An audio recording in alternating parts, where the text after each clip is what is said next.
चलिए बच्चों आगे चलते हैं। हम इलेक्ट्रोमैग्नेटिक वेव्स की इक्वेशन लिखना सीख रहे थे, किस तरह से ई और बी आपस में रिलेटेड हैं ये बातें देख रहे थे, और इन बातों से जो भी चीज़ें इन्फ्रेंसेस निकल के आ रही थी उनको भी हम हल्का फुल्का डिस्कस कर रहे थे। चलिए आगे बढ़ते हैं। एक छोटी सी बात और है कि जो भी इलेक्ट्रोमैग्नेटिक वेव्स हैं उनका पावर क्या है, उनकी इंटेंसिटी क्या है, उनकी एनर्जी क्या है, ये एक छोटा सा टॉपिक बच गया है, इसको भी निपटा देते हैं। तो हेडिंग लिखिए बेटा। Next is energy density of EM waves. Electromagnetic waves की एनर्जी डिस्कस करते हैं, सॉरी एनर्जी डेंसिटी डिस्कस करते हैं। पहली बात तो एनर्जी डेंसिटी का अर्थ क्या है। Energy density means of course नाम से ही आपको आइडिया लग गया होगा, it is energy stored per unit volume. If it is energy stored per unit volume obviously the unit will be joule per metre cube. रही बात डायमेंशन की, तो बड़ा एनर्जी के डायमेंशन आप लोग जानते हो, दैट इज mL/T-2। उसको वॉल्यूम से डिवाइड किया तो L3, मेरे पास आ गया mL-1T-2।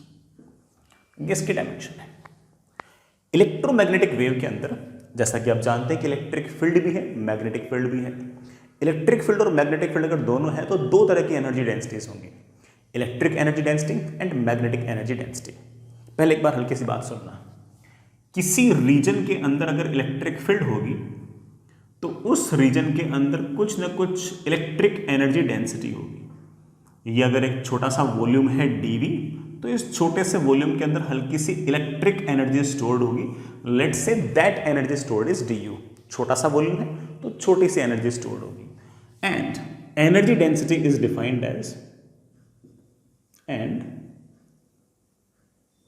Energy density is obviously defined as कि इतने से वॉल्यूम के अंदर कितनी एनर्जी स्टोर्ड है डिवाइड बाय ये कितना सा वॉल्यूम है, and it is always equals to half epsilon not electric field का स्क्वायर।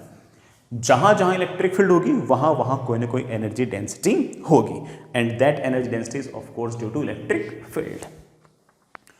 इसी तरीके से किसी रीजन में अगर मैग्नेटिक फील्ड होगी और इस मैग्नेटिक फील्ड के अंदर अगर कोई हल्का फुल्का वॉल्यूम होगा तो इस वॉल्यूम के अंदर कुछ मैग्नेटिक एनर्जी स्टोर्ड होगी, और वो कितनी मैग्नेटिक एनर्जी स्टोर्ड होगी पर unit volume, it's formula is that is b² upon 2 times mu not.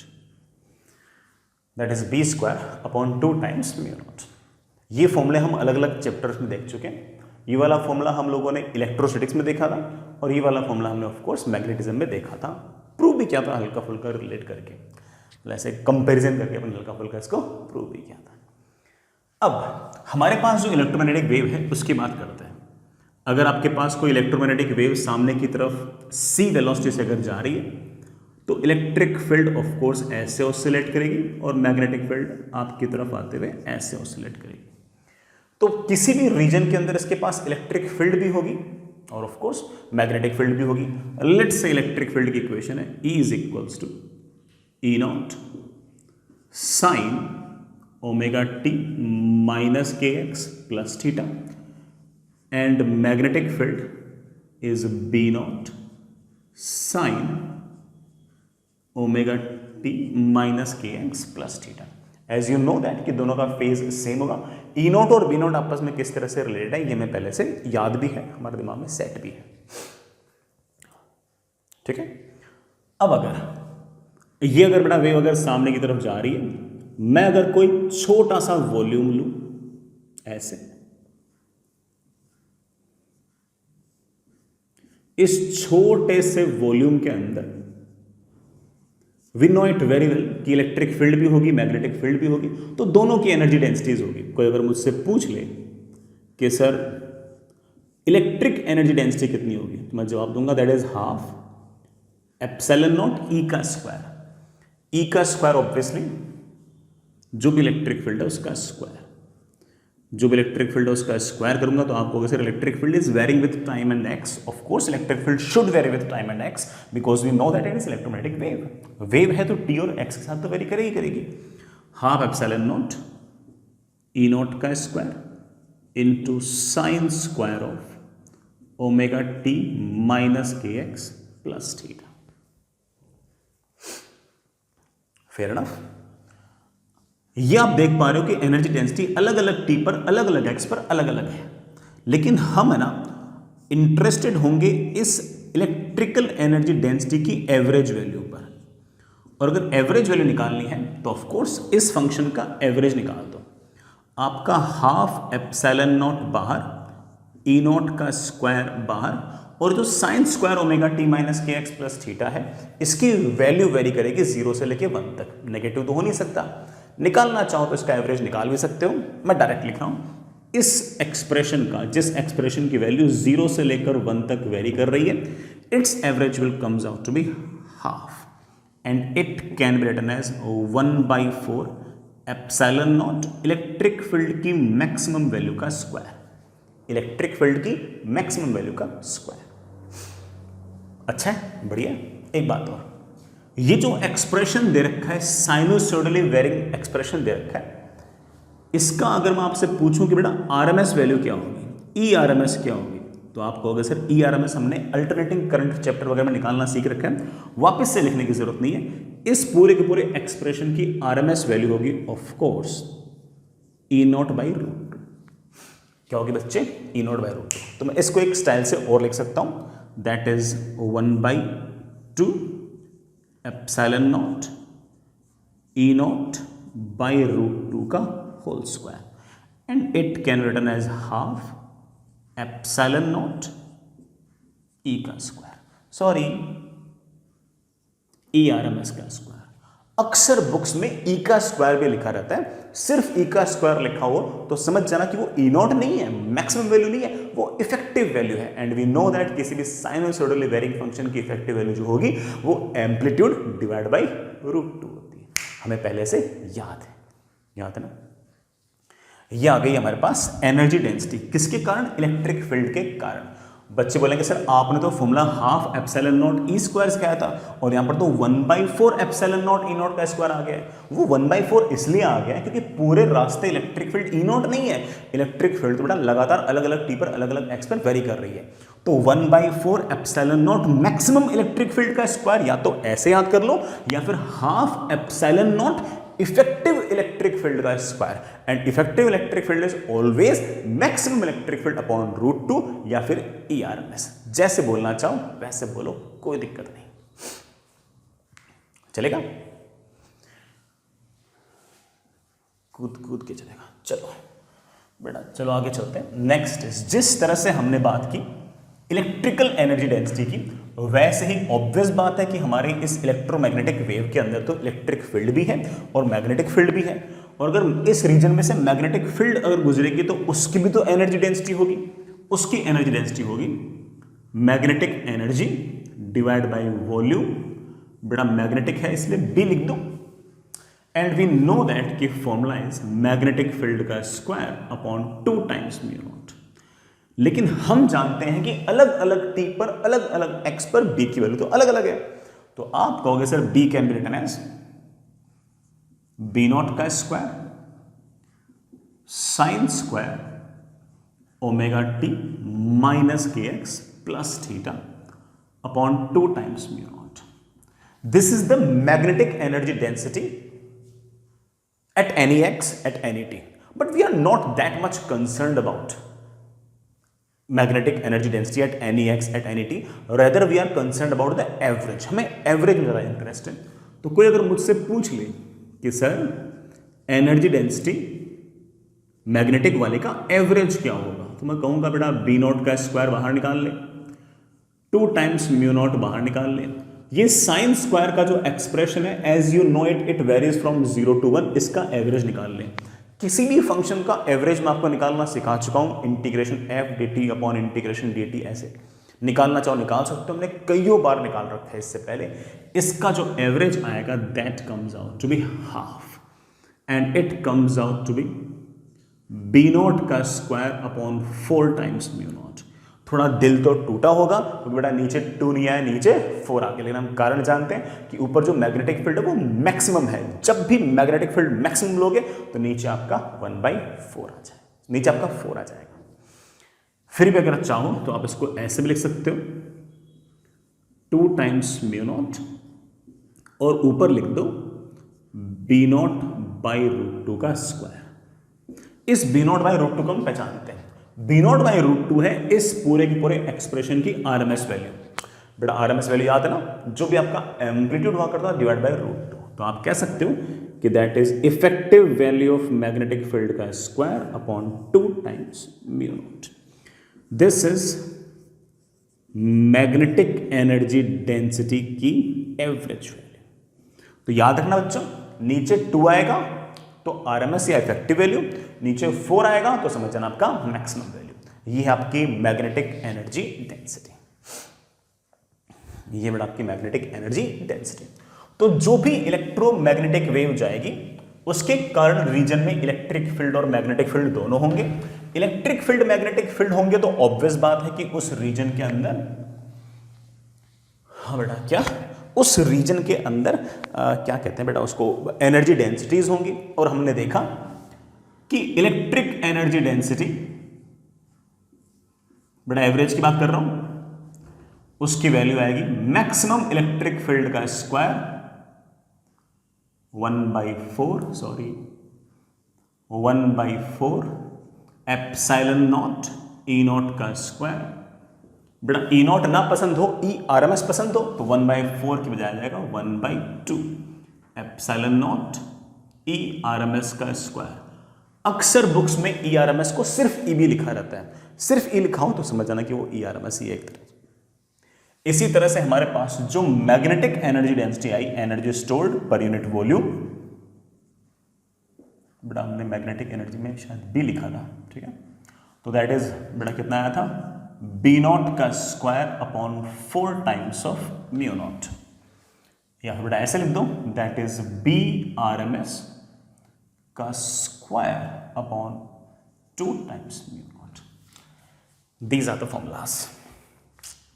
बढ़िया बेटा, कोई टफ चीज नहीं थी, कोई भी इसमें ऐसे बहुत ही एम्बिगुअस बात थी नहीं, सीधा सपाट सा मामला था, आसान सा मामला था। एक छोटा सा सवाल करो, prove that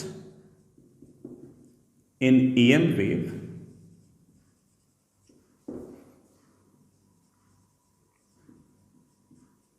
magnetic energy density and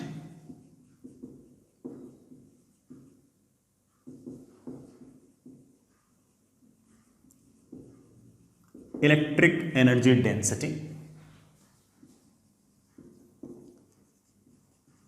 are equal, कि ये दोनों वैल्यूज बराबर हैं, ये प्रूव करना है। अभी करते हैं। पहले मैं एक बार के लिए इलेक्ट्रिक एनर्जी डेंसिटी लिख रहा हूं। इलेक्ट्रिक एनर्जी डेंसिटी है 1/4 एप्सिलॉन नॉट ई नॉट का स्क्वायर। मुझे ये दोनों को बराबर प्रूव करना है, तो एक काम करते हैं, ई नॉट को उड़ाते हैं यार। ई नॉट को कैसे उड़ा सकता हूं, 1/4 ठीक है, एप्सिलॉन नॉट ठीक है, ई नॉट को मैं बड़े आराम से लिख सकता हूं बी नॉट इंटू सी, ठीक है, मेरे पास आ गया, that is equals to epsilon not B not का स्क्वायर अपॉन 4। जो सी स्क्वायर है it can be written as 1/μ not epsilon not, that is 1/μ not epsilon not cancel and it comes out to be B not का square upon 4 times mu not. देखा देखा लग रहा है, तो ये तुम्हारी मैग्नेटिक एनर्जी डेंसिटी है, इसका मतलब this is our magnetic energy density.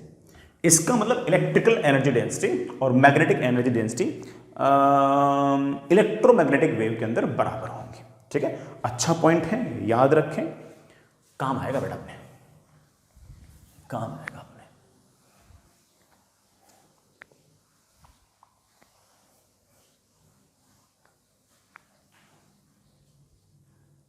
ठीक है, अब मैं आपसे पूछ रहा हूं कि क्या हम कोई टोटल एनर्जी डेंसिटी का फॉर्मूला भी बना सकते हैं क्या? बिल्कुल बना सकते हैं। Total energy density will be energy stored per unit volume. इसमें of course energy stored due to electric field plus energy stored due to magnetic field divide by volume divide by volume. तो दोनों energy densities को add कर दो।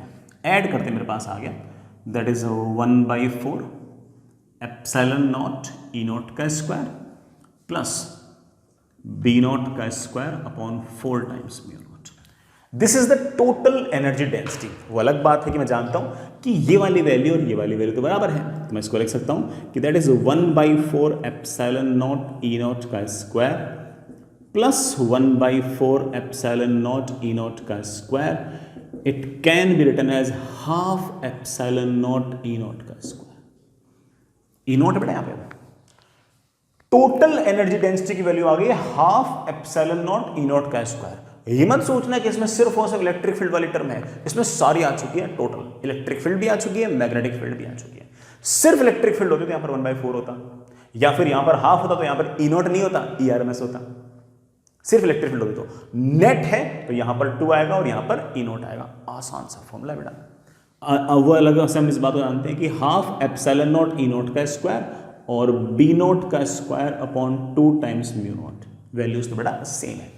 तो total energy density का formula है ये और ये।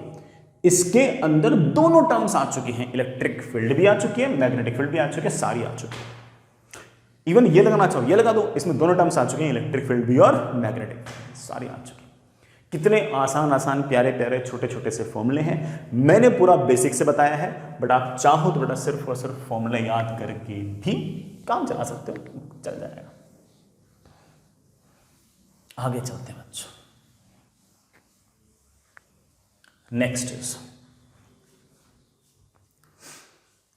इज एक सवाल, एक मुझे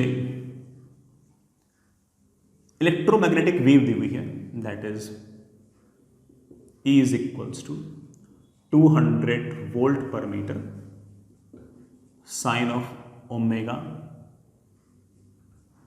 T minus X upon C J cap. T minus X upon C लिखा हुआ है, it means that travelling along positive X axis. यहां पर जे कैप है, मतलब इलेक्ट्रिक फील्ड ऐसे ऐसे वेरी कर रही है वाई एक्सिस के along. Of course magnetic field ऐसे ऐसे वेरी कर रही है जेड एक्सिस के अलोंग। ठीक है बच्चों, फाइंड इलेक्ट्रिक एनर्जी डेंसिटी, दूसरा फाइंड मैग्नेटिक एनर्जी डेंसिटी, तीसरा फाइंड टोटल एनर्जी डेंसिटी। अभी निकालते हैं electric energy density. Electric energy density आएगी half epsilon not E RMS का स्क्वायर। याद तो है ना बेटा, half epsilon not E RMS का स्क्वायर, या फिर 1/4 एप्सिलॉन नॉट ई नॉट का square. That is 1/4 8.85 into 10⁻⁻12 into electric field का स्क्वायर दैट इज 200 का स्क्वायर। बड़ा ये 4 से तो 4 कैंसिल हो जाएगा एंड दैट इज 8.85 इंटू 10⁻⁻12 ये प्लस 4 ये 10⁻⁻8। बड़ा of course unit will be energy per unit volume. Energy होती है जूल, वॉल्यूम होती है पर मीटर क्यूब। मचा दी अपन ने, मचा दी ना, ठीक है।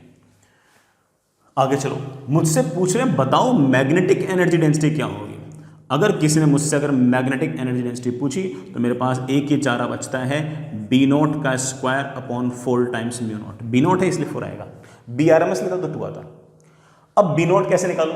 तो बच्चे बोले सर ई नॉट पता है, तो बी नॉट को हम ऑफ कोर्स लिख सकते हैं ई नॉट अपॉन सी। यहां से उठा के यहां रख देना, आंसर आ जाएगा। समझदार बच्चा बनेगा। सर मैं बहुत मेहनत करूंगा, इतना सारा जुगाड़ करूंगा, उसके बाद भी आंसर तो यही आएगा, 8.85 into 10⁻⁻8 joule per metre cube. ये तुम्हारे पास एक्सरसाइज है क्या कि पहले बी नॉट निकालना, यहां रखना, म्यू नॉट की वैल्यू बेटा मेरे ख्याल से 4 पाई इंटू 10⁻⁻7 हुआ करती थी, वो रख देना, सारी वैल्यूज पटक के देख लेना, आंसर वापस से सेम आएगा।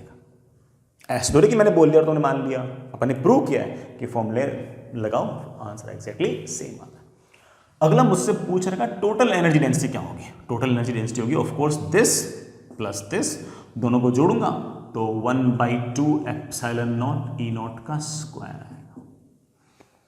इसका of course double, this plus this,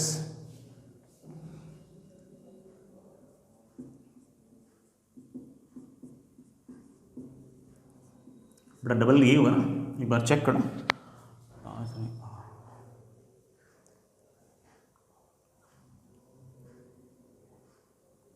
ठीक है ना, ये सही लग रहा है 17.7 into 10⁻⁸ joule per metre cube, ये हमारा आंसर आ गया। बहुत ही सिंपल सा काम था, बिल्कुल आसानी से करने वाला सा काम था। ठीक है, एक सवाल और करना चाहो कर लो बेटा, तुम इतनी जिद करोगे तो मैं एक सवाल और पूछ लूंगा। एक इलेक्ट्रोमैग्नेटिक वेव की इक्वेशन दी हुई है and let's say it is given as B is equals to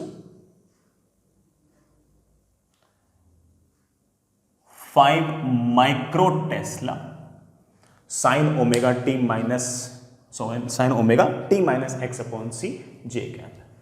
ठीक है ना, T minus X upon C लिखा है, इसका मतलब वेव जा रही है एक्स के अलोंग, मैग्नेटिक फील्ड ऑसिलेट कर रही है वाई के अलोंग, तो of course electric field very कर रही होगी एक्स के अलोंग। ठीक है, कोई बहुत बड़ा टास्क नहीं है, और मुझसे वही तीनों सवाल वापस से पूछ लेंगे, तो क्या हो गया, कर लेंगे। पहले पूछ रखा है बताओ इलेक्ट्रिक एनर्जी डेंसिटी क्या होगा, पहले मैग्नेटिक निकाल लेते हैं। क्वेश्चन नंबर 2 पहले कर लेते हैं, मैग्नेटिक एनर्जी डेंसिटी। बेटा मैग्नेटिक एनर्जी डेंसिटी का हम लोगों ने फॉर्मूला याद कर रखा है, बी नॉट होगा तो नीचे 4 होगा, बी नॉट बोलना 5 माइक्रो टेस्ला, 5 इंटू 10⁻⁻6 का whole square upon 4 times mu not, mu not is of course 4 pi into 10⁻⁻7 of course joule per metre. यह आंसर है, बढ़िया आंसर। और क्या, पहला वाला सवाल कोई मुझसे पूछ ले कि सर इलेक्ट्रिकल एनर्जी डेंसिटी क्या होगी, अरे भाई इलेक्ट्रिकल एनर्जी डेंसिटी होगी 1/4 एप्सिलॉन नॉट ई नॉट का स्क्वायर। उसके लिए पहले ई नॉट निकालो, ई नॉट कैसे निकालोगे, बी नॉट दे रखा है उसको सी से मल्टीप्लाई कर दो और वैल्यूज रख दो, आंसर आ जाएगा। समझदार बच्चा कहेगा कि सर जो आंसर ये आएगा वही आंसर ही आएगा, सेम आंसर आएगा। और मुझसे तीसरे वाले सवाल में पूछ रखा बताओ टोटल एनर्जी डेंसिटी क्या होगी, दिस प्लस दिस, या इसको 2 से मल्टीप्लाई कर दो, हर तरीके से आपका आंसर तो सेम ही है। यह आपकी मैग्नेटिक एनर्जी डेंसिटी।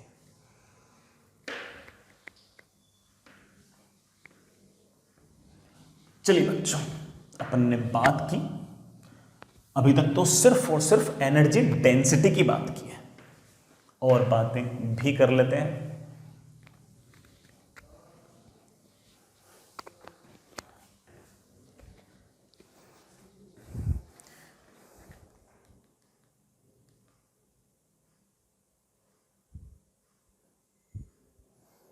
चलिए बेटा, नेक्स्ट इज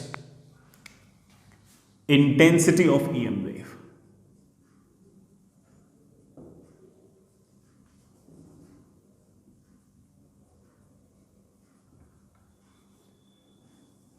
कि किसी भी इलेक्ट्रोमैग्नेटिक वेव की इंटेंसिटी कैसे निकालते हैं। पहले तो हमें हल्का सा ये सोचना पड़ेगा कि आखिर इंटेंसिटी है क्या, निकालना तो बात की बात है, पहले हमें ये सोचना पड़ेगा कि इंटेंसिटी है क्या। मान लीजिए कि कोई इलेक्ट्रोमैग्नेटिक वेव ऐसे जा रही है, वैसे कोई भी वेव जाओ इंटेंसिटी की डेफिनेशन चेंज नहीं होती बेटा, ठीक। कोई भी इलेक्ट्रोमैग्नेटिक वेव यूं जा रही है, जिस तरह वेव जा रही है उसके परपेंडिकुलर डायरेक्शन में मैंने ऐसे एक क्रॉस सेक्शनल ले रखा है, ऐसे इसका क्रॉस सेक्शनल एरिया है ए, ठीक है। इस क्रॉस सेक्शन में से टी टाइम के अंदर ई एनर्जी पार हुई है। इस क्रॉस सेक्शन में से इलेक्ट्रोमैग्नेटिक वेव के कारण ई जो एनर्जी है वो क्रॉस हुई है। इस एनर्जी क्रॉस होने में बेटा मान लीजिए कि डेल्टा टी टाइम लगा है। तो कोई मुझसे पूछ ले कि पावर कितना है, कितना पावर इसमें से निकला है, तो आप बोलोगे sir power is of course energy per unit time. बेटा energy per unit time, energy per unit time, ठीक है बेटा। और कोई मुझसे पूछ ले कि sir what will be the intensity, then I would say कि that is basically power per unit cross sectional area.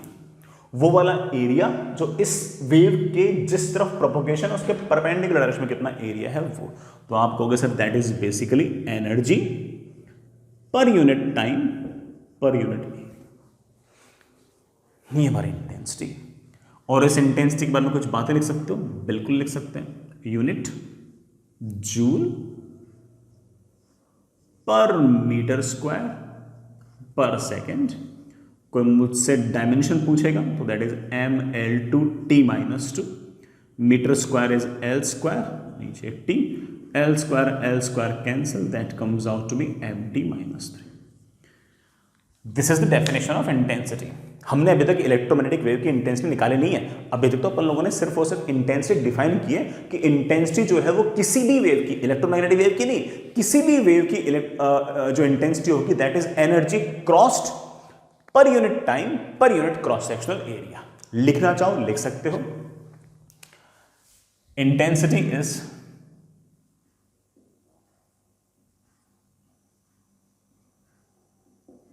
Energy crossing per unit time per unit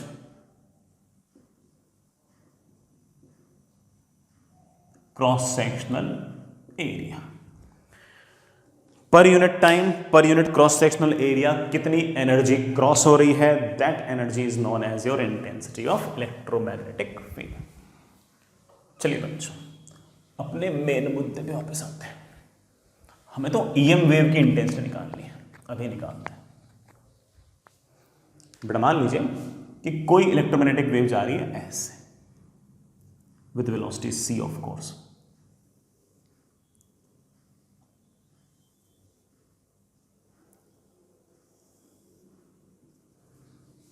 ठीक है, मैंने ऐसे एक क्रॉस सेक्शन लिया,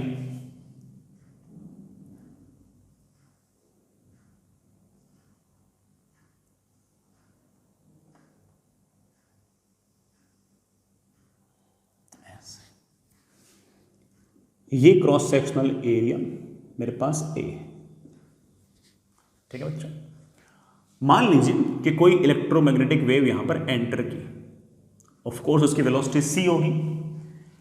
t इज इक्वल्स टू 0 पर enter की और t is equals to delta t पर इस क्रॉस सेक्शन में से बाहर निकल गई, इस क्रॉस सेक्शन में से बाहर निकल गई। तो ऑफ कोर्स इस क्रॉस सेक्शन की इस सिलेंडर की जो लेंथ होगी that will B c delta t, that will B c delta t। तो यहां पर कोई इलेक्ट्रोमैग्नेटिक वेव एंटर की और वो एंटर करते करते करते करते करते यहां से बाहर निकल गए। ठीक है, और बाकी वेव्स पीछे से लगातार आए जा रही हैं, आए जा रही हैं, आए जा रही हैं, आए जा रही हैं, आए जा रही हैं। ठीक है बच्चों, अगर मैं तुमसे ये कहूं कि इस क्रॉस सेक्शन के अंदर कितनी एनर्जी स्टोर्ड है, तो आप बोलोगे सर इसके अंदर एनर्जी स्टोर्ड होगी एनर्जी डेंसिटी मल्टीप्लाइड बाय इसका वॉल्यूम। इस cross energy density electric field और मैग्नेटिक फील्ड की मिलाकर जो एनर्जी डेंसिटी आती है that is half epsilon not a not का स्क्वायर। बेटा ये मिलाकर है, इलेक्ट्रिक फील्ड और मैग्नेटिक फील्ड मिलाकर है। ये सिर्फ इलेक्ट्रिक फील्ड होती है नीचे 1/4 होता, मिलाकर है मल्टीप्लाइड बाय वॉल्यूम। ये वाला क्रॉस सेक्शनल एरिया है ए, वॉल्यूम है a into length, length is of course c delta t। इतनी एनर्जी स्टोर है इसके अंदर, मैं इसको मैंने लिख दिया E। ये एनर्जी कहां से आई है, कहां से एनर्जी? तो आप बोलोगे सर ये एनर्जी जो है इस डेल्टा टी टाइम के अंदर ऑफ कोर्स इस क्रॉस सेक्शन में से आई है, ऑफ कोर्स इस क्रॉस सेक्शन में से आई है। जो भी एनर्जी इसके अंदर इस इमेजिनरी सिलेंडर के अंदर बंद है, सारी सारी एनर्जी का रास्ता तो यही था, तो पक्की बात है कि इसी क्रॉस सेक्शन में से एनर्जी आई है।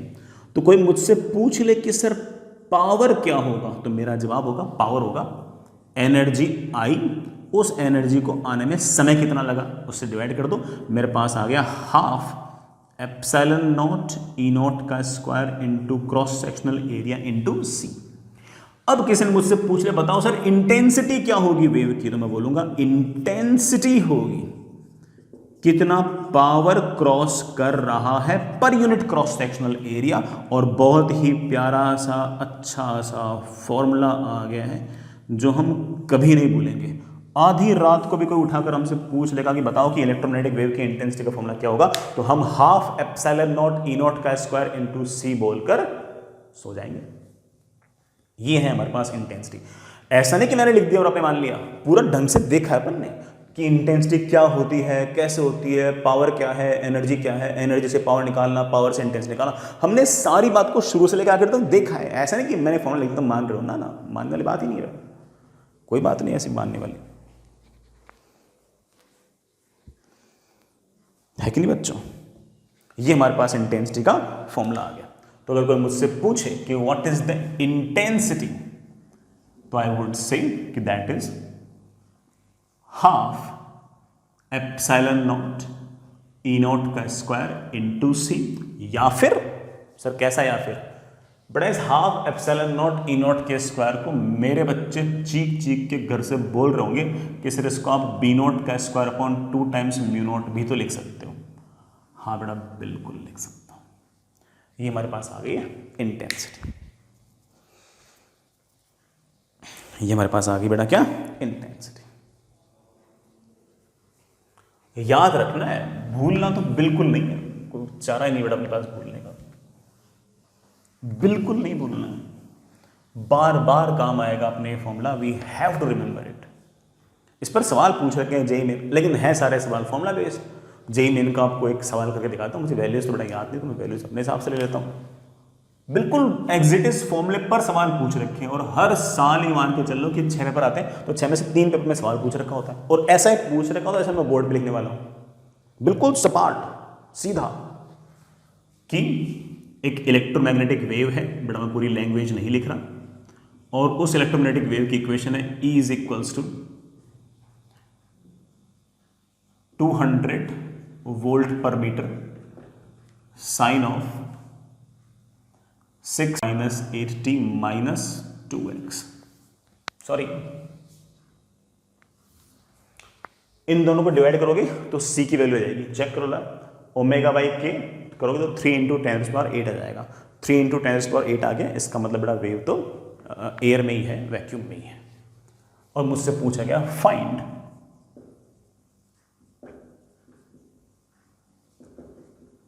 इंटेंसिटी ऑफ दिस वेव, इस वेव की इंटेंसिटी बताओ, बता दो बेटा, मैं क्या बताऊं इसके अंदर। That is intensity is half epsilon not E not का स्क्वायर इंटू सी। हाफ बेटा एप्सिलॉन नॉट की वैल्यू 8.85 इंटू 10⁻⁻12। ये जो एप्सिलॉन नॉट की वैल्यू है ना, ये तक बेटा सवाल के अंदर लिखी हुई आएगी, है ना, ऐसा आपको इतना भी याद करने की जरूरत नहीं है। जो भी एप्सिलॉन नॉट की वैल्यू होगी वो सवाल के अंदर लिखी हुई आएगी, और उन्होंने अगर 8.8 भी लिखा है ना तो आपको 8.8 ही लिखना है, ठीक है।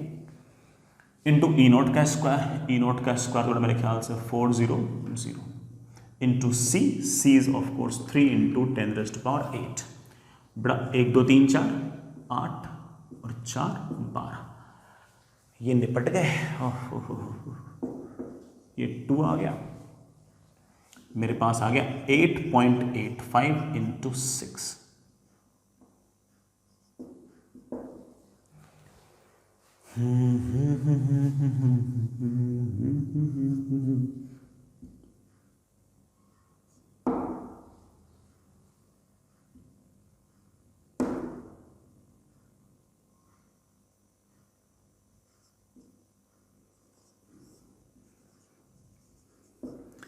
यूनिट बेटा वाट पर मीटर स्क्वायर। कैलकुलेशन जरूर चेक कर लेना यार।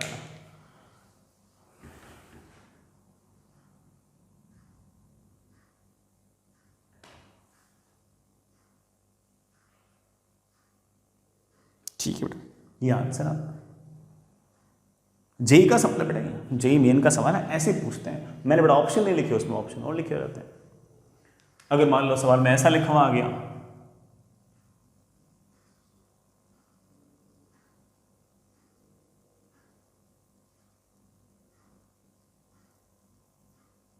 बीज 6 माइक्रो टेस्ला साइन, और फिर पूछ ले बताओ इंटेंसिटी ऑफ वेव क्या होगी। अगर बी की टर्म्स में दे रखा है तो हम फॉर्मूला चेंज कर देंगे। हम कहेंगे कि ये हमारी इंटेंसिटी का फॉर्मूला है, बेटा बोलो ना क्या फॉर्मूला है। इंटेंसिटी का फॉर्मूला है बी नॉट का square upon 2 times mu not into सी।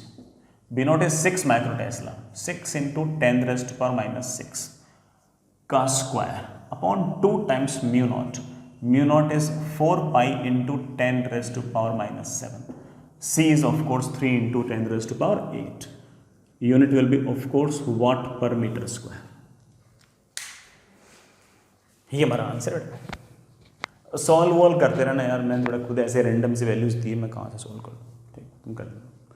तुम्हें तो जेई में नंबर चाहिए होंगे, तुम तो करोगे सॉल्व, है ना। मैं तो छोड़ सकता हूँ। ऐसे पूछते हैं, बिल्कुल ऐसे पूछते हैं, सटा सट आंसर आएंगे।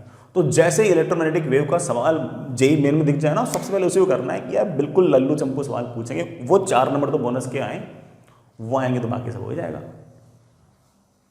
चलिए बच्चों, नेक्स्ट इज एक छोटी सी बात और जिस पर बढ़िया सवाल बन सकता है, जिस पर अच्छा सवाल बन सकता है, और इस तरह का सवाल जेई मेन में भी आ सकता है, और हो सकता है कि एडवांस के अंदर भी इस तरह का सवाल या इस तरह की थ्योरी पर कोई बात तुमसे पूछ ली जाए। तो एक हेडिंग लिखिए बेटा, दैट इज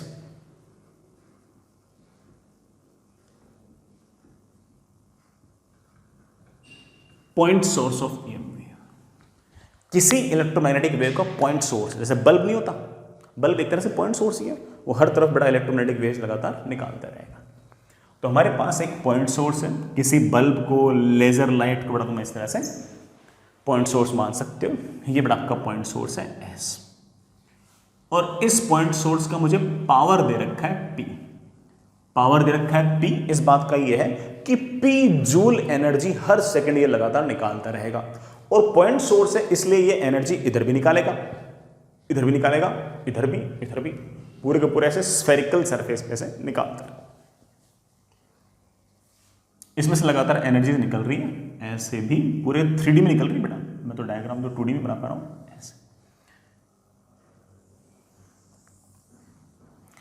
पॉइंट सोर्स से r डिस्टेंस दूर ऐसे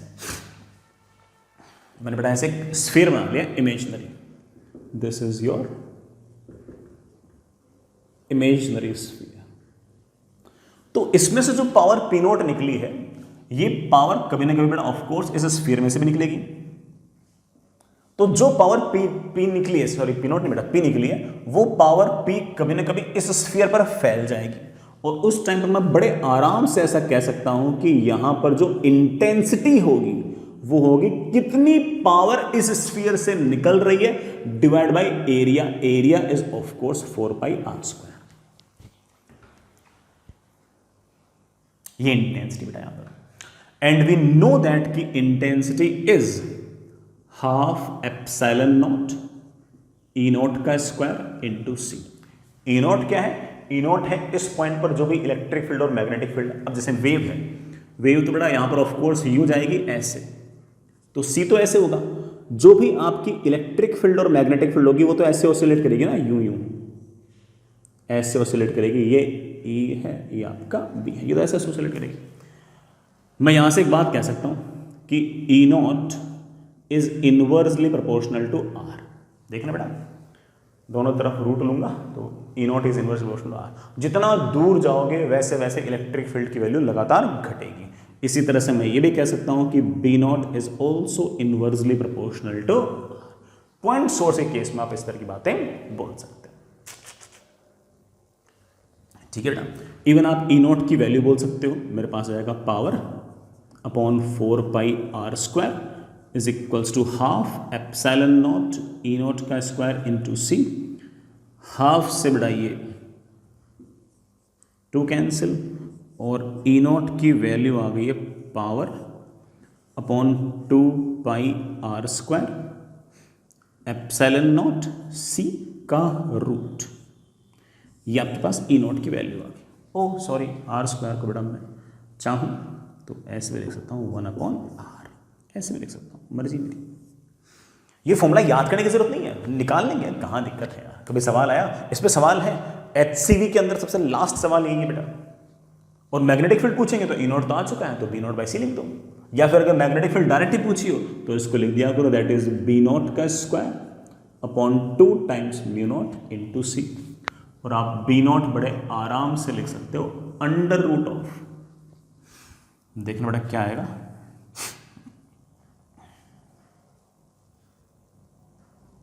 बेटा सी ऊपर, दैट इज 2 टाइम्स μ0, 2 तो बड़ा कैंसिल हो जाएगा 4 से, 2 ऊपर जाएगा कैंसिल हो जाएगा μ0 p, नीचे आ जाएगा 2πr²c।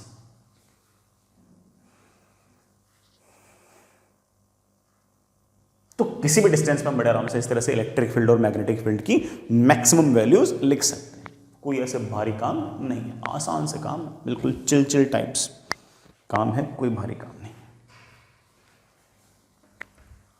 ये फॉर्मूले याद नहीं करने बेटा, है ना, ठीक है। मैं आपको एक सवाल करके दिखा दूंगा जिससे मैं इस तरह से कन्विंस कर पाऊँ आपको कि पॉइंट सोर्स से r डिस्टेंस दूर कितनी इलेक्ट्रिक फील्ड होगी और कितनी मैग्नेटिक फील्ड होगी। इसके लिए किसी फॉर्मूले को याद करने की जरूरत नहीं है।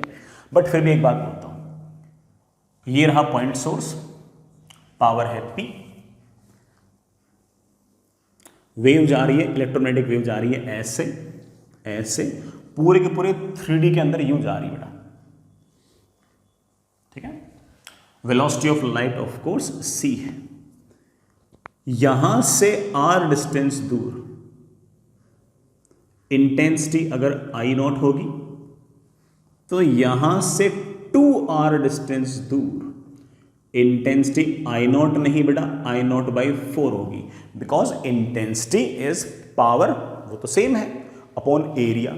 यहां पर एरिया आएगा 4πr², यहां पर एरिया आएगा 4π2r का स्क्वायर, एरिया हो गया 4 गुना, तो इंटेंसिटी हो गई 1/4।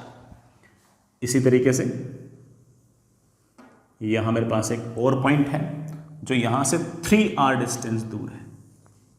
ऑफ कोर्स यहां पर एरिया होगा 4πr² पे पावर p, और वही पावर p बेटा यहां पर फैला होगा 4π3r का स्क्वायर, एरिया है 9 टाइम्स, पावर उतना ही फैला हुआ है, तो ऑफ कोर्स इंटेंसिटी 1/9। यहां पर इंटेंसिटी अगर I0/9 तो यहां पर इंटेंसिटी I0/4, तो यहां पर इंटेंसिटी I0/9। यही नहीं, वेव आगे जा रही है तो यहां पर इलेक्ट्रिक फील्ड ऑसिलेट करेगी ऐसे ऐसे, यहां पर इलेक्ट्रिक फील्ड है E0। हम जानते हैं कि intensity is directly proportional to electric field का स्क्वायर। यहां पर इंटेंसिटी 1/4 हो गई है, तो ऑफ कोर्स इलेक्ट्रिक फील्ड आपकी E0/2 हो गई है। और यहां पर तो पक्की बात है कि इलेक्ट्रिक फील्ड घटते घटते E0/3 हो गई, होनी भी थी, हमने याद भी कर रखी, electric field is inversely proportional to point source से डिस्टेंस। यही नहीं, ऐसे ऐसे मैग्नेटिक फील्ड ऑसिलेट करेगी।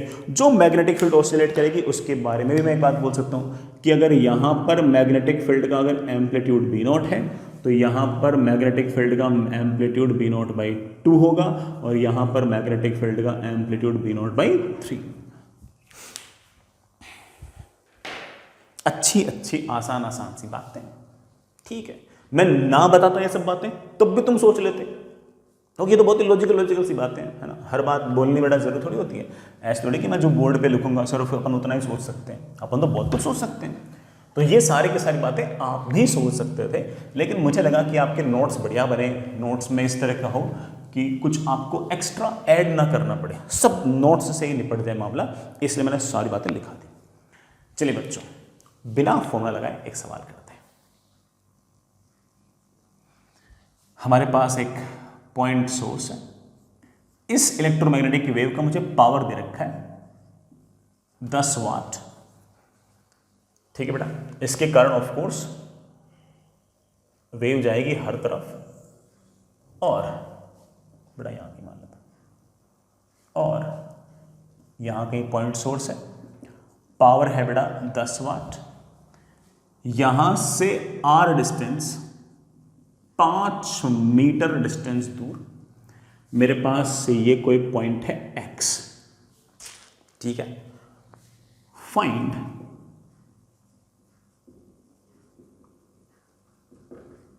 Intensity at point x, find electric field का amplitude at point x, third find magnetic field का amplitude at point x. Of course बड़ा wave यूं जाएगी तो इलेक्ट्रिक फील्ड और मैग्नेटिक फील्ड यूं ऑसिलेट करेंगे, बड़ा उनकी इलेक्ट्रिक फील्ड और मैग्नेटिक फील्ड की वैल्यूज निकाल देंगे। सबसे पहले इंपॉर्टेंट चीज तो इंटेंसिटी है। ये 10 वाट का पावर लगातार बाहर आ रहा है, बाहर आ रहा है, बाहर आ रहा है, बाहर आ रहा है।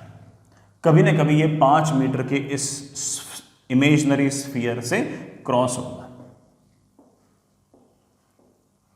तो यहां पर जो इंटेंसिटी आएगी that will be of course power divide by कितने एरिया पर फैला है, तो आप बोलोगे सर 4 पाई रेडियस का square, that is 10 watt upon 100 pi metre square. हाँ 25, हाँ सही बात, that comes out to be 0.1 upon pi watt per metre square, ये इंटेंसिटी। अगला सवाल कि ई नॉट की वैल्यू क्या होगी, निकाल लो। This intensity is half epsilon not E not का स्क्वायर अपॉन सी। तो मेरे पास ई नॉट का स्क्वायर आ गया है, कितना आ गया, 2 तो ऊपर, 2 इंटू 0.1 अपॉन पाई बड़ा 3.14 लेना है। Epsilon not is 8.85 into 10 raise to power -12 into C is of course 3 into 10 raise to power 8। ये 10 रेज़ टू पावर -4 हो गया, ऊपर गया तो 10 रेज़ टू पावर 4 हो गया। मेरे पास 2 into 10 raise to power 3 upon pi into 8.85 into 3। मैं एक बार वैल्यू निकाल लूँ बेटा इसकी, एक बार तुम लोग भी कर लो बेटा।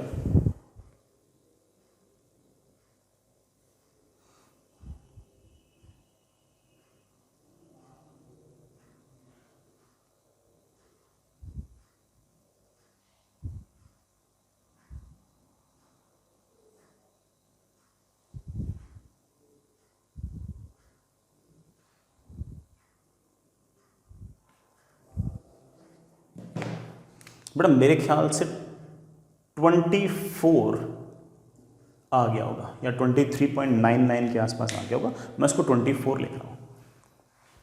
ये बेटा हमारे पास ई की वैल्यू नहीं आई है, ई नॉट के स्क्वायर की वैल्यू आई है। ई नॉट की जो वैल्यू आएगी बेटा वो ऑफ कोर्स रूट ऑफ 24 है। ओ सॉरी बेटा न्यूटन पर कूलाम नहीं हुआ, ये हमारे पास न्यूटन का स्क्वायर कूलाम का स्क्वायर हुआ। इसका रूट निकालना बेटा,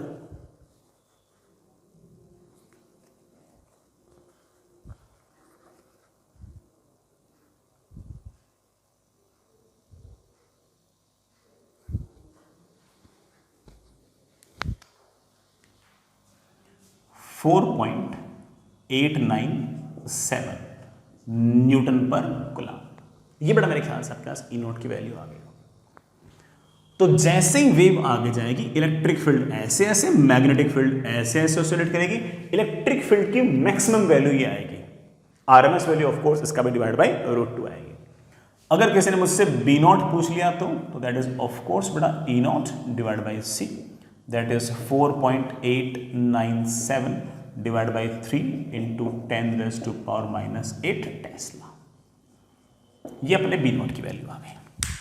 यही वाला सवाल बेटा HCV के अंदर लास्ट सॉल्व्ड एग्जाम्पल भी है। वैल्यूज बेटा मैंने थोड़े डिफरेंट ले लिए, बाकी मोर और लेस वैसे की वैसे कहानी। मैंने थोड़े बहुत फॉर्मूले भी निकाले थे, फॉर्मूले में वैल्यू पुट कर सकते थे, लेकिन फॉर्मूले गंदे इतने थे कि उनको याद करने का कोई मतलब है नहीं। लॉजिक से निकाल लेंगे यार, हम कहाँ परेशान होने वाले हैं। हम हर बार लॉजिक से सारा का सारा काम निपटा लेंगे, हमें दिक्कत नहीं आएगी। ठीक है, आगे चलते हैं बेटा।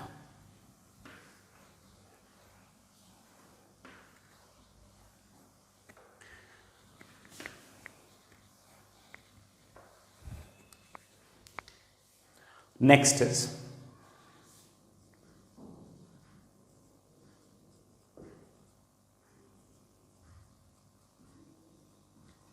Poynting vector. आसान सा काम बेटा, बहुत हाई फाई चीज नहीं है। ये एक तरह से इंटेंसिटी ही है, बस ये एक ऐसा वेक्टर है जिसका मैग्नीट्यूड तो इंटेंसिटी के बराबर है और डायरेक्शन जो है वो वेव के प्रोपगेशन की तरफ है।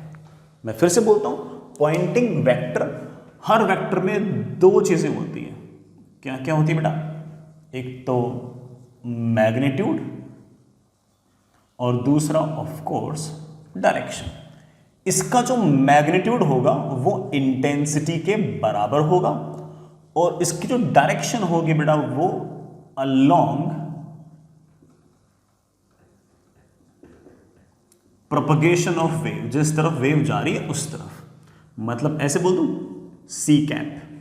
सी कैप मतलब बेटा जिस तरफ वेलोसिटी ऑफ लाइट है उस तरफ यूनिट वेक्टर। ये हमारा पॉइंटिंग वेक्टर है। मैं एक हल्का सा इसका फॉर्मूला निकाल भी सकता हूं। निकाल क्या सकता हूं? निकाल तो रखा है, इंटेंसिटी तो बेटा एक तरीके से। तो जैसे मान लीजिए कि आपके पास बेटा इस तरह से कोई इलेक्ट्रोमैग्नेटिक वेव जा रही है इस तरफ, और ये मैंने कोई क्रॉस सेक्शनल एरिया लिया। अगर मुझे पॉइंटिंग वेक्टर दिखाना है तो ये पॉइंटिंग वेक्टर हमेशा हमेशा हमेशा इस सी वेक्टर की तरफ होगा। पॉइंटिंग वेक्टर को हम एस वेक्टर से रिप्रेजेंट करेंगे।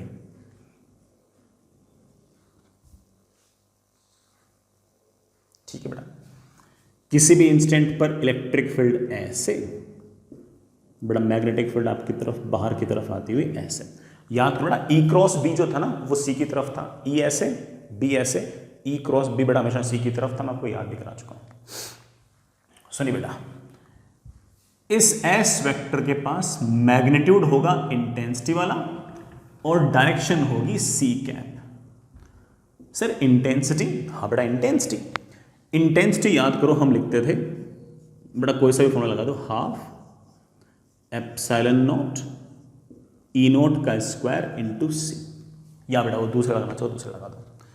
मैं इसको लिख सकता हूं epsilon not upon E not by √2 का होल स्क्वायर इनटू सी। ऐसे याद नहीं करना बेटा, मैं तो उस फॉर्मेट में कन्वर्ट कर रहा हूं जिस फॉर्मेट के अंदर अक्सर बुक्स में आंसर दे रखा होता है। बाकी हम तो ई नॉट में याद रखेंगे, ई नॉट बाई √2 का होल स्क्वायर। मैं इसे ले सकता हूं एप्सिलॉन नॉट, ये ई आर एम एस का स्क्वायर इनटू सी। अक्सर बुक्स में ई आर एम एस को ई बी लिख रखा होता है बेटा, ठीक है, अक्सर ई बी लिख देते हैं। अच्छा, ई नॉट ठीक है, सी ठीक है, ई ठीक है। जो दूसरा ई है ना मैं उसको जानबूझ के बी इंटू सी लिख रहा हूं। क्या लिख रहा हूं बेटा? बी इंटू सी लिख रहा हूं, जानबूझ बेटा बी इंटू सी लिख रहा हूं। अब देख रहा मेरे पास क्या आ गया, epsilon not B sorry E B C square. C square can be written as mu not epsilon not. Epsilon not cancel हो गया और मेरे पास इंटेंसिटी का एक फॉर्मूला और आ गया, E B upon mu not. बेटा याद रखना इस बात को, ये ई और बी जो है आरएमएस वैल्यूज हैं। अगर मैक्सिमम होते तो नीचे 2 आता है, नीचे 2 आता, और ये सी कैप आपकी डायरेक्शन। अच्छी बात है बेटा। फिर मुझे याद आया कि ई क्रॉस बी भी तो सी की तरफ होता है, तो मैं बड़े आराम से पॉइंटिंग वेक्टर को लिख सकता हूं कि 1 अपॉन म्यू नॉट को तो निकाल ले बाहर, और ई बी सी कैप को मैं बड़े आराम से लिख सकता हूं ई क्रॉस बी। चेक करो बेटा, ई क्रॉस बी लिखने में दिक्कत तो नहीं है क्या? हाँ बोलो सर बिल्कुल दिक्कत नहीं है। ई ऐसे बी ऐसे तो एंगल तो 90, तो ई क्रॉस बी का मैग्नीट्यूड तो ई बी ही आएगा। और रही बात डायरेक्शन की, तो ई ऐसे बी ऐसे हम पहले से पढ़ चुके हैं कि E cross B is always directed towards c, तो डायरेक्शन भी सी कैप की तरफ आ गया। तो ये आपके पॉइंटिंग वेक्टर का फॉर्मूला है, अक्सर बुक्स में लिखा रहता है, अक्सर बड़ा बुक्स में लिखा रहता है, आप चाहो तो बड़ा इसे याद भी कर सकते हो, बहुत भारी काम तो ये है नहीं।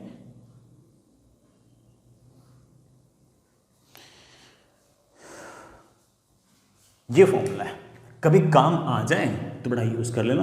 अभी तक बड़ा कोई ऐसे है ना पॉइंटिंग वेक्टर पे कोई अलग से सवाल नहीं पूछा गया है, बट तुम्हें तो पता लग गया ना कि क्या है ये। समझदार बच्चों को बताया सर तो बेवकूफ बना रखा है, पॉइंटिंग वेक्टर कोई नई चीज है ही नहीं, वही इंटेंसिटी है, बस अलग फॉर्मूला लग गया। अच्छा ये ई और बी क्या है, ये ई और बी आरएमएस वैल्यूज है आपकी। अगर ये ई नॉट होता ना तो यहाँ पर नीचे 2 और आता, अगर ये ई नॉट होता तो नीचे 2 भी आता, तो इसलिए थोड़ा ध्यान रखना इस बात का। तो मेरे ख्याल से इसमें आपको कोई कंफ्यूजन नहीं रहेगा।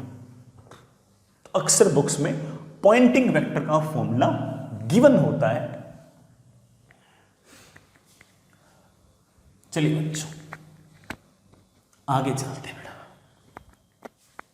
ठीक, आगे चलिए बेटा। नेक्स्ट इज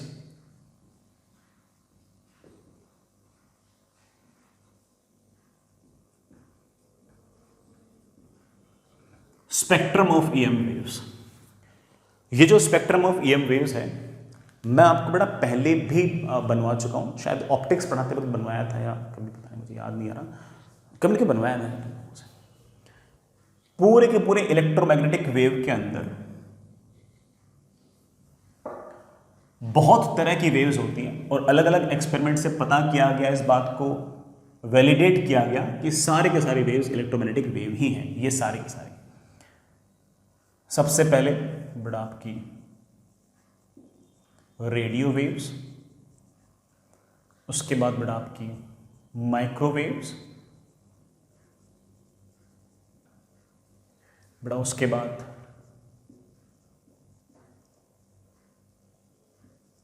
इंफ्रारेड, उसके बाद ऑफ कोर्स लाइट,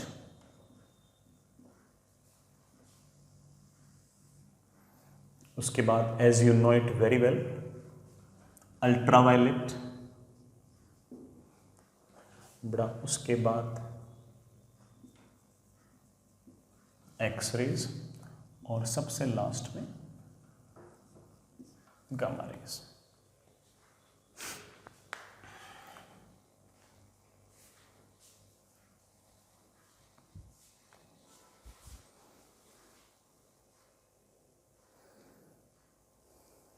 ठीक है बच्चों, ये सारे के सारे जो वेव्स हैं बड़ा आपके इलेक्ट्रोमैग्नेटिक वेव्स हैं।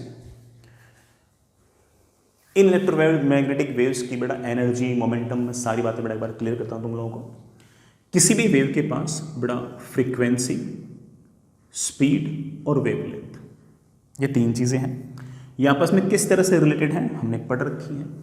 हमने पढ़ रखा है कि बड़ा always lambda is equals to C upon F, lambda is equals to C upon F. Frequency जितनी ज़्यादा होगी लैम्डा उतना ही कम होगा। किसी भी इलेक्ट्रोमैग्नेटिक वेव की अगर आपको एनर्जी लिखनी है तो आप कह सकते हो Planck's constant into F, Planck's constant into frequency. Planck's constant की बड़ा जो वैल्यू है that is 6.626 into 10⁻34 joule into second. इसी फ्रीक्वेंसी को ऑफकोर्स हम c बाई लैम्डा भी लिख सकते हैं, तो आप इसे hc बाई लैम्डा भी लिख सकते हो। This is energy of 1 photon. 1 photon मतलब इलेक्ट्रोमैग्नेटिक वेव के एक पार्टिकल को हम फोटोन बोलेंगे, जिसकी हम थ्योरी अब अगले चैप्टर में पढ़ने वाले हैं। ये ढंग से पढ़ेंगे बेटा, अपन लिख रहा हूं, मैंने हेडिंग लगा के बड़ा सारी बात लिखनी चाहिए मेरे को, तो लिख रहा हूं, अदरवाइज हम इसकी पूरी थ्योरी देखेंगे। Photon is just particle of electromagnetic wave. ये बड़ा इसका h की वैल्यू है, ये बड़ा इसकी एनर्जी है। अगर हम मोमेंटम की बात करें, लाइट के या इलेक्ट्रोमैग्नेटिक वेव के पार्टिकल की मोमेंटम की बात करें तो बड़ा momentum will be h by lambda, यह बेटा of course energy divide by c. हालांकि मुझे फॉर्मूले लिखने नहीं चाहिए थे वैसे, मुझे ऐसा लग रहा है, क्योंकि ये सारे के सारे फॉर्मूले वेव के कम है और पार्टिकल के ज़्यादा हैं। किसके? इलेक्ट्रोमैग्नेटिक वेव का जो पार्टिकल नेचर है उसके फॉर्मूले हैं, और पार्टिकल नेचर बड़ा हमने इस चैप्टर में तो पढ़ा ही नहीं, इस चैप्टर में हम सिर्फ वेव्स पढ़ रहे थे। तो ये फॉर्मूले मुझे वैसे अगले चैप्टर में लिखने चाहिए थे, हम वापस से लिख लेंगे, ऐसा नहीं कि बड़ा अपन कोई मक्कारी करेंगे तब वापस से लिख लेंगे, ठीक है, लेकिन लिख दिया तो लिख दिया बेटा। इन सारी वेव्स में जैसे जैसे आप रेडियो वेव से गामा रेज की तरफ जाओगे तो फ्रीक्वेंसी बढ़ेगी। सबसे ज्यादा फ्रीक्वेंसी गामा रेज की, सबसे कम फ्रीक्वेंसी रेडियो वेव्स की। जैसे जैसे आगे जाओगे वैसे वैसे ऑफ कोर्स लैम्डा घटेगा। भाई फ्रीक्वेंसी बढ़ेगी तो लैम्डा तो घटेगा। जैसे जैसे आगे जाओगे वैसे वैसे ऑफ कोर्स बेटा एनर्जी तो घटेगी, सॉरी एनर्जी तो बढ़ेगी। एक गामा रे का जो फोटोन होगा वो एक रेडियो वेव के फोटोन से ज्यादा एनर्जेटिक होगा, क्योंकि गामा रे का जो फोटोन है उसकी फ्रीक्वेंसी ज्यादा है, उसका वेवलेंथ कम है, तो ऑफ कोर्स एनर्जी ज्यादा है। और अगर किसी फोटोन की एनर्जी अगर ज्यादा है तो किसी भी सरफेस को पेनिट्रेट करने की जो क्षमता है, क्रॉस करने की जो क्षमता है वो ज्यादा होगी। तो आप कह सकते हो कि जैसे जैसे हम आगे जाएंगे वैसे वैसे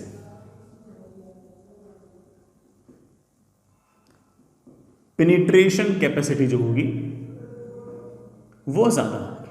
जैसे मैं छोटा सा एग्जांपल लूं तो लाइट जो है ना वो हमारी बॉडी को बड़ा पेनिट्रेट नहीं कर सकती, ऑफ कोर्स हमारी शैडो भी इस कारण से बनती है, लेकिन इससे ज्यादा एनर्जेटिक फोटॉन्स जो एक्सरेज हैं वो ऑफ कोर्स हमारे स्किन को पेनिट्रेट कर सकते हैं, और वो जो पेनिट्रेट करते हैं इसके कारण ही तो बड़ा एक्सरेज हम यूज करते हैं हमारी बॉडी के अंदर क्या पड़ा है, कौन से सिक्का निकल लिया है अपन लोगों ने, वो सिक्का कहां तक पहुंचा है, ये सब जानने के लिए वगैरह वगैरह।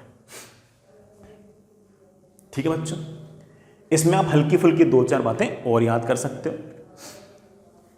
हालांकि इस तरह का बेटा अपन लोगों ने स्पेक्ट्रम पहले भी बना रखा है, तो जिन लोगों को लगे कि सर स्पेक्ट्रम पहले से बना हुआ है वो बड़ा वीडियो यही बंद कर सकते हो, कोई दिक्कत नहीं है। जो भी आपकी रेडियो वेव्स होंगी बेटा उनकी वेवलेंथ जो होगी वो 0.1 मीटर से ज़्यादा होंगी। जो माइक्रोवेव्स हैं उनकी वेवलेंथ जो होगी वो 1 मिलीमीटर से लेकर रफली 0.1 मीटर के बराबर होगी। ऐसे एब्सोल्यूट नहीं बेटा, ऐसे नहीं कि ये रफ लिखी हुई है। जबकि इंफ्रारेड है उनकी वेवलेंथ जो होगी वो आपकी ऐसे मान लो कि 800 नैनोमीटर से 1 मिलीमीटर के बीच में। जो लाइट है बेटा तुम जानते हो दैट इज 360 नैनोमीटर से लेके 780 नैनोमीटर, 3600 एंगस्ट्रॉम से लेके 7800 एंगस्ट्रॉम तक, या फिर बेटा 360 नैनोमीटर से लेके 780 नैनोमीटर तक रहेगी। अल्ट्रावायलेट के पास ऑफ कोर्स इससे और छोटी वेवलेंथ आएगी, तो अल्ट्रावायलेट के पास रफली आप कह सकते हो कि 1 नैनोमीटर से लेकर 800 नैनोमीटर के बीच में है। एक्सरेज जो होंगी वो और ज़्यादा एनर्जेटिक होंगी, इनके पास तो लैम्डा बेटा और कम होगा, और इनके पास जो लैम्डा होगा वो रफली 10⁻⁻³ नैनोमीटर से लेकर 1 नैनोमीटर के बीच में होगा। और जो गामा रेज हैं वो तो और ज़्यादा एनर्जेटिक होंगी, उनके पास तो वेवलेंथ और छोटी आएगी, और इनकी जो वेवलेंथ होगी बेटा it will be even less than 10⁻³ nanometre. ये नैनोमीटर बेटा।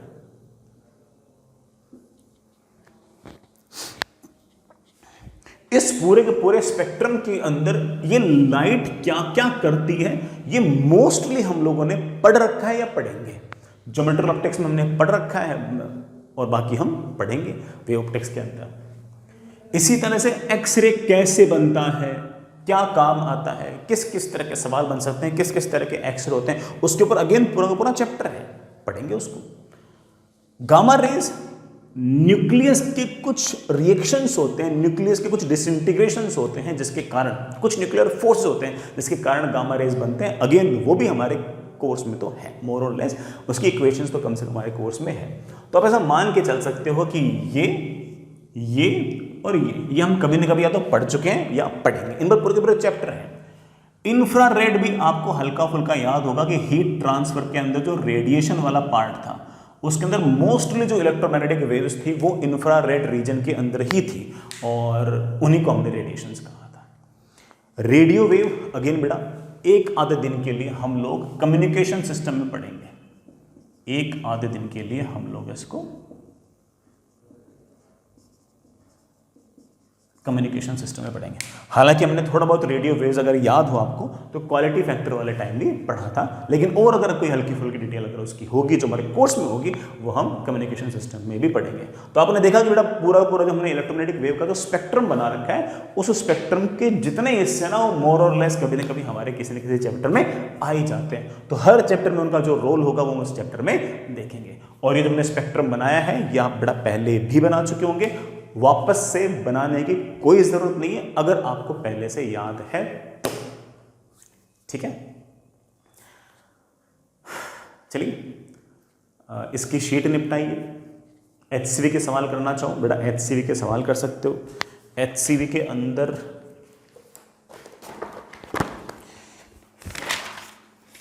ये चैप्टर जो है वो एचसीवी के पार्ट 2 में है और एचसीवी पार्ट 2 में है बेटा। चैप्टर नंबर 40 है मेरे पास जो एचसीवी है ना उसमें पेज नंबर 332 से स्टार्ट होता है।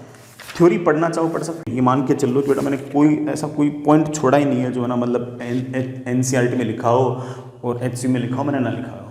ठीक है, हाँ वो 2-4 ऐसे मैंने पहले कहा बेटा हिस्ट्री वाले से बातें थी वो मैंने छोड़ी और एनसीईआरटी से पढ़ना चाहो पढ़ लो। और तुम चाहो थोड़ा इसकी पूरी की पूरी ऑब्जेक्टिव 1, ऑब्जेक्टिव 2 और एक्सरसाइज निपटा सकते हो। बहुत छोटी सी एक्सरसाइज है, सिर्फ और सिर्फ 9 क्वेश्चन है और मुझे तो लगता नहीं कि आपको किसी भी सवाल में कोई डाउट आएगी। ठीक है, अपन ने जितना पढ़ रखा ना उससे हो जाएगा। और ठीक है, अपनी शीट भी कर लो, ये निपटा लो तो कोई सवाल बचेगा ही नहीं, है ना। जो भी आपका ईएम वेव का सवाल आएगा वो सटाक से बन जाएगा। और अगर मान लो कि कोई इस पर कॉम्प्रिहेंशन वगैरह अगर एडवांस में भी अगर आया तो भी हमसे बन जाएगा। ठीक है, चलो कल से बेटा हम लोग वेरी इंपॉर्टेंट मॉडर्न फिजिक्स पढ़ते हैं।